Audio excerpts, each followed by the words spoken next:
Hello बच्चों, welcome back to my YouTube channel. This is Umesh from the mathematical thing and this is our lecture number 3। जैसा कि आप सब जानते हैं, हम एनसीईआरटी का second chapter relation and function start कर चुके हैं, जिसमें हमने ऑर्डर पेयर को जाना, कार्टेशियन प्रोडक्ट ऑफ सेट को समझे और उस पर कुछ एग्जाम्पल हम कर चुके थे। आज हम फर्दर एग्जाम्पल करने वाले हैं। तो चलिए एग्जाम्पल नंबर 3 पे हम चलते हैं। ये क्या कहता है,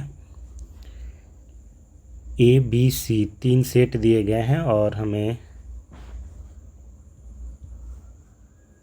उन 3 सेट के बेसिस पे इन चीज़ों को कैलकुलेट करना है। A cross B intersection C, दूसरा में है cross B intersection A cross C, उसी तरह से तीसरा और चौथा। अब ध्यान दीजिए, फर्स्ट और थर्ड में ए का कार्टेशियन प्रोडक्ट है बी इंटरसेक्शन सी के साथ और बी यूनियन सी के साथ, यानी कि हमें बी इंटरसेक्शन सी और बी यूनियन सी की ज़रूरत पड़ेगी। पहले ये दोनों निकालेंगे, इंटरसेक्शन और यूनियन, उसके बाद ए के साथ कार्टेशियन प्रोडक्ट करेंगे। उसी तरीके से आप सेकेंड और फोर्थ में देखें तो दोनों जगह पे ए क्रॉस बी है, यहाँ पर भी ए क्रॉस बी है और यहाँ पर है ए क्रॉस सी और ए क्रॉस सी, यानी कि सेकेंड और फोर्थ को सॉल्व करने के लिए हमें ए क्रॉस बी और ए क्रॉस सी की ज़रूरत पड़ेगी। ठीक है, तो सबसे पहले हम इन चारों को निकाल लेते हैं, B intersection C, B union C, A cross B and A cross C. ठीक है, तो बी इंटरसेक्शन सी क्या होगा, बी और सी का इंटरसेक्शन 3 4, इंटरसेक्शन सी में क्या है 4 5 6। इंटरसेक्शन का मतलब क्या है, इंटरसेक्शन में वैसे एलिमेंट होते हैं जो बी और सी यानी कि दोनों ही सेट में होंगे। तो यहाँ पे कॉमन क्या है, दोनों सेट में कौन से एलिमेंट है, 4 देखिए यहाँ पर भी है, यहाँ पर भी है। इसका मतलब इंटरसेक्शन में क्या आएगा, 4 आएगा।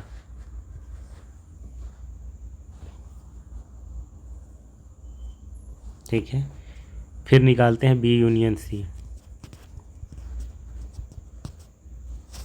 यूनियन में हम क्या करते हैं, सेट को कंबाइन कर देते हैं, सारे एलिमेंट आ जाते हैं उसमें।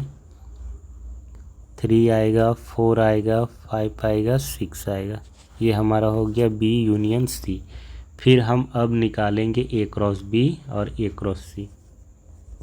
ए क्रॉस बी यानी ए और बी का कार्टेशियन प्रोडक्ट। ए में है क्या, देखिए ए में है 1 2 3, बी में क्या है 3 एंड 4। जब इनका कार्टेशियन प्रोडक्ट निकालेंगे तो ए में जो एलिमेंट है 1 2 3, इनका बी के एलिमेंट 3 4 के साथ ऑर्डर पेयर बनेगा। तो पहले हम 1 को चुनते हैं, सेट ए का एलिमेंट 1 को चुनते हैं, उसका बी के दोनों एलिमेंट के साथ पेयरिंग करते हैं, यानी कि 1 3 हो जाएगा, फिर 1 4 हो जाएगा। ठीक है, अब हम ए का दूसरा एलिमेंट 2 को चुनते हैं, फिर बी के दोनों एलिमेंट के साथ यानी 3 और 4 के साथ पेयरिंग करेंगे 2 का, इस तरीके से। फिर से हम ए का तीसरा एलिमेंट 3 को चुनेंगे और बी के दोनों एलिमेंट के साथ पेयरिंग करेंगे। तो ये हो गया हमारा ए क्रॉस बी। उसी तरीके से ए क्रॉस सी भी निकालते हैं, 1 2 3। सी में क्या है, सी में है 4 5 6। सेट ए में 3 एलिमेंट है और सेट सी में भी 3 एलिमेंट है, तो टोटल जो कार्टेशियन प्रोडक्ट में एलिमेंट आएगा वो कितना आएगा, 3 3 जा 9 आएगा। तो 1 का 4 के साथ, 1 का 5 के साथ, 1 का 6 के साथ, फिर 2 का 4 के साथ, 2 का 5 के साथ, 2 का 6 के साथ, 3 का 4 के साथ, 3 का 5 के साथ, 3 का 6 के साथ। तो इतने हो जाएंगे एलिमेंट इसमें ए क्रॉस सी में। तो जो भी रिक्वायरमेंट थी वो हम निकाल चुके हैं। अब हम आते हैं प्रॉब्लम पे। पहला नंबर क्या कहता है, ए क्रॉस बी इंटरसेक्शन सी। क्या है हमारा ए है हमारा 1 2 3 1 2 3। बी इंटरसेक्शन सी हम पहले निकाल चुके हैं, देखिए ये वाला है, सिर्फ 4 है इसमें। अब इसका जब कार्टेशियन प्रोडक्ट करेंगे हम तो क्या होगा, देखिए 1 का 4 के साथ पेयरिंग होगा, 1 का 4 के साथ, तो एक ही एलिमेंट है बी में, तो 4 के साथ हो गया पेयरिंग ख़त्म। फिर वापस आएंगे हम ए में, 2 को चुनेंगे और 4 के साथ पेयरिंग, फिर 3 को चुनेंगे, 4 के साथ पेयरिंग, ख़त्म हो गया, है ना। तो ये निकल गया हमारा ए क्रॉस बी इंटरसेक्शन सी। दूसरे पे हम चलते हैं, ये हो गया। दूसरे पे अब आते हैं, A cross B intersection A cross C. A cross B intersection A cross C. A cross B हम निकाले हैं, क्या है, ए क्रॉस बी है 1 3 1 4 2 3 2 4 3 3 3 4। इसका इंटरसेक्शन ए क्रॉस सी क्या है, इसमें 9 एलिमेंट है, 1 4 1 5 1 6 2 4 2 5 2 6, फिर 3 4 3 5,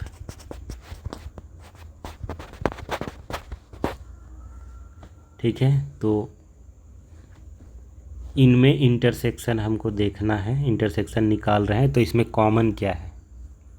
अब इसमें जो एलिमेंट हैं, क्योंकि दोनों ही क्रॉस प्रोडक्ट हैं, दोनों ही, सॉरी क्रॉस प्रोडक्ट नहीं बोलेंगे, तो कार्टेशियन प्रोडक्ट बोलेंगे। ए क्रॉस बी और ए क्रॉस सी दोनों ही कार्टेशियन प्रोडक्ट हैं, तो दोनों के जो एलिमेंट होंगे ना वो ऑर्डर्ड पेयर में होंगे। तो ऑर्डर्ड पेयर में है, देख पा रहे हैं आप, 1 3 1 4 2 3 इस टाइप के हैं। तो इसमें हम देखते हैं कि ए क्रॉस बी और ए क्रॉस सी में कॉमन क्या है। ध्यान से देखिए, ये वाला चीज़ 1 4 1 4 कॉमन है दोनों में, ठीक है। फिर क्या है, 2 4 2 4 के साथ कॉमन है।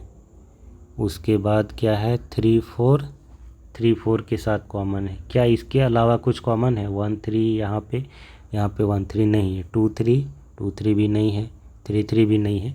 तो इतने ही हमारे पास कॉमन आएगा, यानी कि ये हमारे इंटरसेक्शन में जाएंगे। क्या जाएगा, 1 4 होगा, 2 4 होगा, 3 4 होगा। ये निकल गया हमारा A cross B intersection A cross C. तीसरे नंबर पे चलते हैं, A cross B union C. A cross B union C. ए हमारे पास क्या है, 1 2 3 है, 1 2 3। बी यूनियन सी क्या है, बी यूनियन सी हम ये निकाल चुके हैं, 3 4 5 6 3 4 5 6।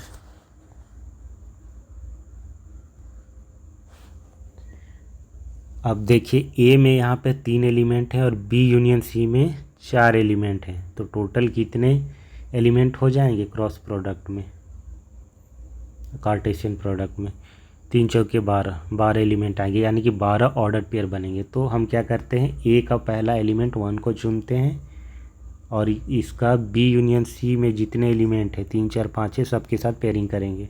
पहले 3 आएगा, फिर 4 आएगा, 1 फिक्स, फिर 5 आएगा, 1 के साथ 6 आएगा। अब हम क्या करेंगे, 2 को चुनेंगे, 2 3 2 4 2 5 2 6। फिर 3 को चुनेंगे, 3 3 3 4 3 5 3 6।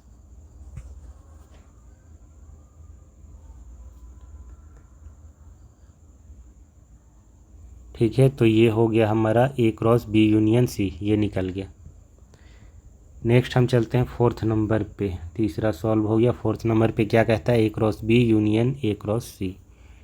ए cross B union A cross C. A cross B क्या है, ए क्रॉस बी में है 1 3 1 4 1 3 1 4 2 3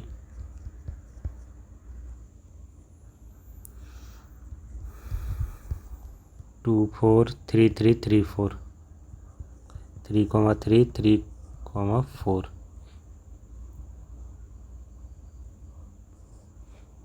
इसका यूनियन निकालेंगे किसके साथ, ए क्रॉस सी के साथ। ए क्रॉस सी में क्या है 1 4 1 5 1 6, फिर 2 4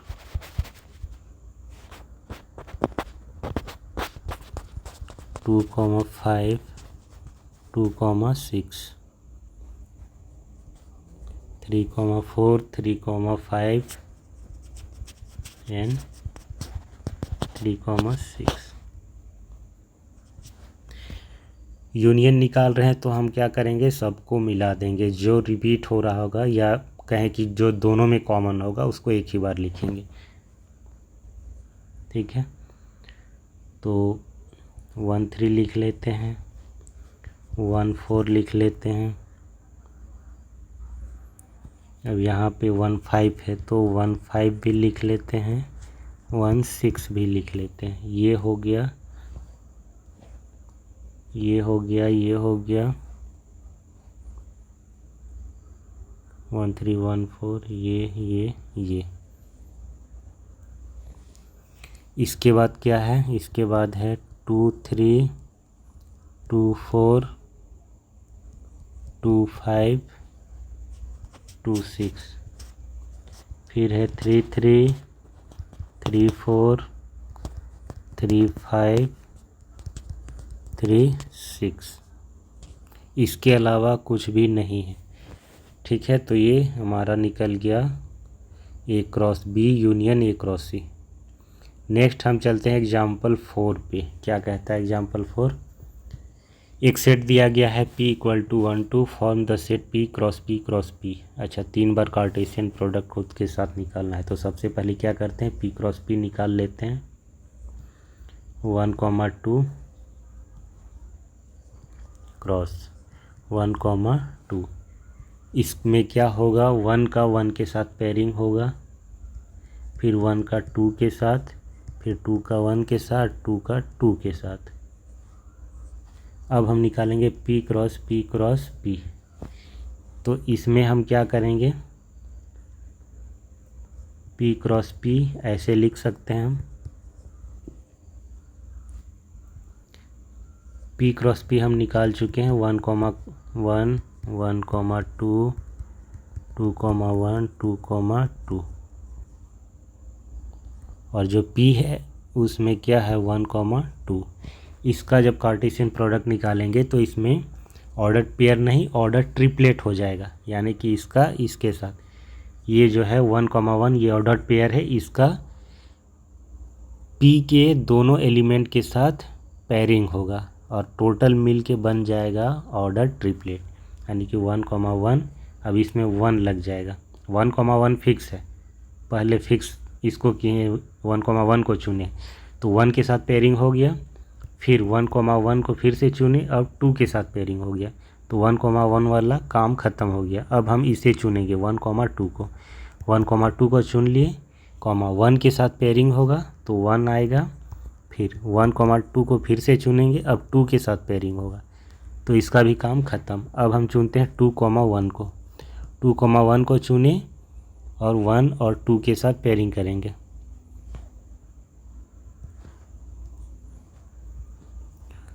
1 आएगा, 2 1 2 आएगा।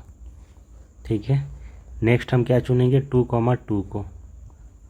1 के साथ पेयरिंग होगा, 2 2 2।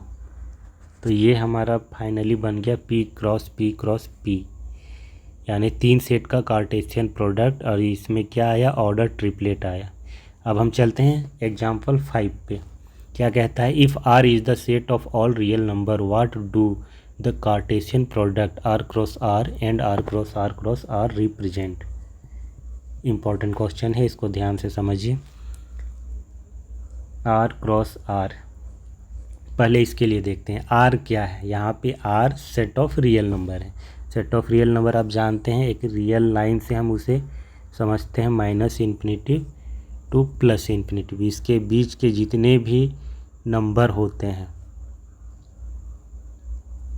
है ना, इस बीच में क्या क्या आते हैं, rational, irrational, integer, whole number, सारे नंबर आ जाते हैं। इसीलिए हम इसे एलिमेंट वाइज सेट के रूप में वैसे नहीं लिख सकते, रोस्टर फॉर्म में नहीं लिख सकते इसे, क्योंकि सेट ऑफ रियल नंबर जो है ये अनकाउंटेबल होता है और इसमें नंबर ऑफ़ एलिमेंट इनफाइनाइट होते हैं।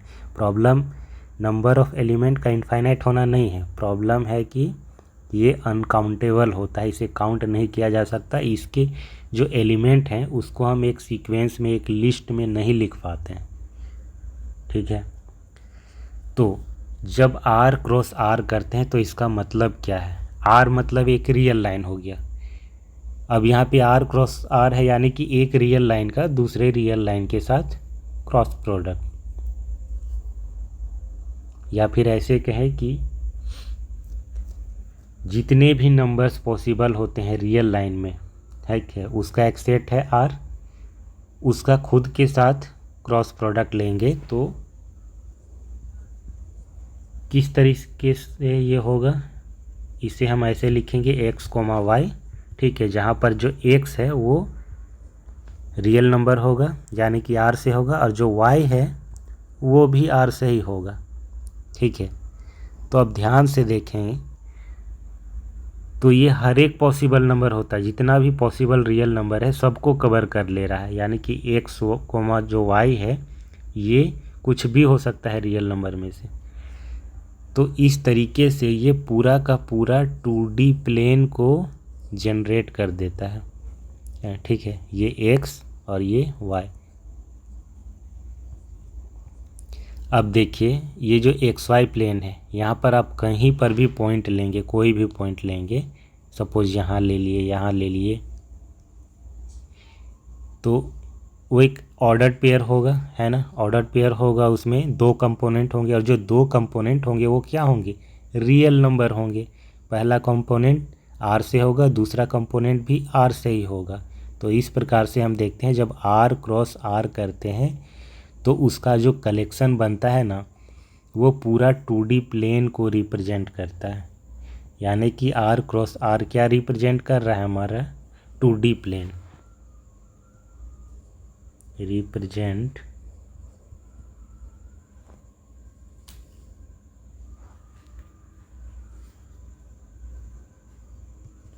The coordinate of all points in 2-dimensional space, ठीक है। तो ये हो गया R क्रॉस R का मतलब। अब हम चलते हैं R क्रॉस R पे। तो R क्रॉस R का मतलब है ये, इसमें 3 लाइनें आ जाएंगी, ठीक है, 3 रियल लाइन से मिलकर बना। ये जो 2D प्लेन है ये 2 रियल लाइन से मिलकर बनता है। जो एक्स एक्सिस है एक रियल लाइन है, क्योंकि जितने भी नंबर्स होते हैं रियल नंबर सब इस लाइन में आपको मिल जाएंगे। उसी तरीके से जो वाई एक्सिस है ये भी एक क्या है, रियल लाइन है, ठीक है। तो जब R क्रॉस R करते हैं तो जो रियल नंबर्स हैं उन्हीं का ऑर्डर पेयर बन रहा है। उसी तरीके से जब R क्रॉस R निकालते हैं हम, तो यहाँ पे 3 रियल लाइनें कंसीडर की जा रही हैं, और इसीलिए ये क्या होगा, इसमें ऑर्डर ट्रिपलेट बनेगा इस टाइप का, x, y, z, जहाँ पे एक्स क्या होगा, आर में होगा, वाई भी आर में होगा एंड जेड भी आर में होगा, है ना। यानी कि ये जो एक्स वाई जेड हैं, स्मॉल एक्स वाई जेड, ये रियल नंबर्स हैं, हर एक पॉसिबल रियल नंबर। तो इस प्रकार से ये पूरा का पूरा जो 3D स्पेस है ना, उसको जनरेट कर दे रहा है। 3D स्पेस में जितने भी पॉसिबल पॉइंट्स होंगे, है ना, 3 कोऑर्डिनेट वाले जितने भी पॉइंट होंगे यहाँ पर कहीं पर भी आप ले लें, वो आपको इस सेट के अंदर में, इस सेट के अंदर में आर क्रॉस आर जो अभी निकालें, इस सेट के अंदर में वो सारे पॉइंट आपको मिल जाएंगे। क्योंकि ये क्या कर रहा है, ये small x y z arbitrary है ना, small x y z arbitrary हैं जो आर से लिए गए हैं, यानी कि वो हर एक पॉसिबल रियल नंबर को डिनोट कर रहा है। तो समझ गए, ये ऑर्डर ट्रिपलेट बना रहा है। और ये क्या रिप्रेजेंट करेगा, ये रिप्रेजेंट करेगा कोऑर्डिनेट